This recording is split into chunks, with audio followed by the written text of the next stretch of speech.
All right, welcome back. I don't know about you guys, but after reading that last chapter, I first of all had some bacon for supper, and then second of all had nightmares of this bunny biting my neck and sucking all my blood out of me. But it was just a dream. Or was it? A Cat Prepares, Chapter 4. I almost didn't make it to my meeting with Chester that night.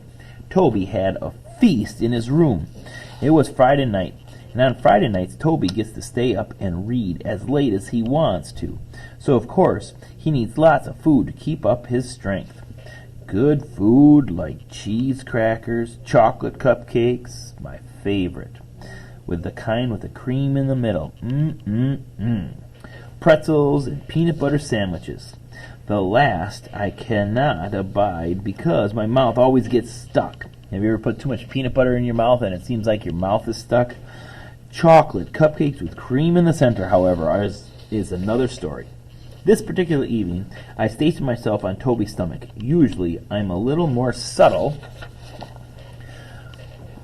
but having missed out on the bacon at breakfast, I was not about to take any chances on the chocolate cupcakes with cream in the center.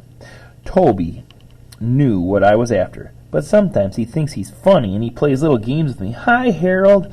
I'll bet you like a peanut butter sandwich, wouldn't you? Here, you have this one that's left from yesterday, while I eat this boring old chocolate cupcake, which is nice and fresh and has cream in the middle. Okay, Harold? Ha ha. My side is splitting. So this is an idiom, and this week in reading we're going to be working on idioms. Remember, idioms don't mean exactly like the words that they say. Obviously his side is not splitting, but that means that he's laughing so hard that his stomach hurts. What's the matter? Don't you want the peanut butter sandwich? All right, I'll put it away for another night. Oh, here's something you might like. It's a green sour ball from Dad's candy dish that was stuck on my sock. Would you like that, huh, pal? Oh boy, this kid is really hot tonight. Now again, another idiom. It doesn't mean that he's hot like he's sweating hot. It means funny, really funny. Funny kid tonight, and he's on fire like we talked about in our reading class. No, huh? Well, I'd give you one of my cupcakes, but I know how much you hate chocolate. Would a little drooling on your stomach help convince you otherwise? Oh, you like chocolate? Okay then. You can have both of them. One thing I have to say about Toby, although he's got a rotten sense of humor, he's a nice kid. Naturally, once I'd eaten both cupcakes, which took approximately 4 seconds, I felt obliged, that means that I have to hang around and let Toby know I was grateful. What better way than to share a few of his cheese crackers? Well, Harold, Toby said, sometime later, we've had quite a party, but I have to go to sleep now, and I can't keep my eyes open, so I'll have to wait till tomorrow to find out what happens in the next chapter. This is a good book, Harold. It's called Treasure Island, and it's by a man named Robert Louis Stevenson. Now, by the way, that's a very famous book, but it's fairly old. If you want to look that one up in the library, you might like it. It's kind of hard reading, though. I had to keep looking the big words up in the dictionary, so it's taken me a long time to get through. I've always had trouble with words myself. Half the time they don't mean what I think they're going to mean, and then, even when I do find out what they mean, I forget the next day anyway. You might say that I'm smart, but just not the scholarly type. But it's a really good story, Toby continued. It's all about pirates and this little boy just like me. No dogs and a parrot, Harold. A parrot? What's a parrot? Is there anything about chocolate cheesecakes? That's my idea of a treasure. Well, good night, Harold.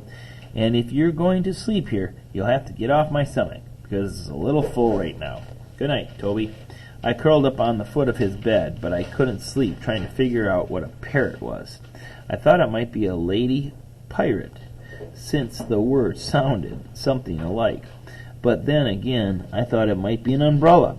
Chester would know, I thought. So I went downstairs to ask him. Well, you certainly took your time, Chester snapped as I sauntered, that means walked slowly, casually into the room. I finished my book half an hour ago. Where were you? It so happened I was discussing great works of literature with Toby. Since when is a Twinkie wrapper considered a great work of literature?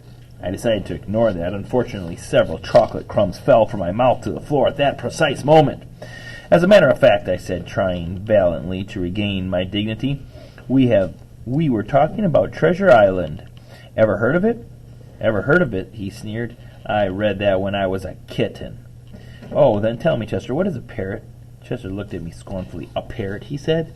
It's a tropical zoological bird, order Pisciformes, that has a stout, curved, hooked bill.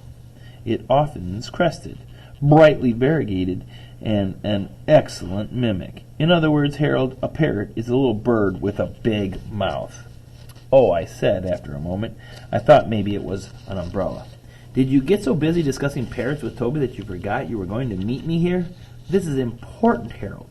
I still wasn't sure what a parrot was, but I decided this was not the time to push it. Come over here, Chester commanded, indicating to the chair, and let me show you this book. That's where we're going to have to stop for today. We'll find out more about this vampire book tomorrow.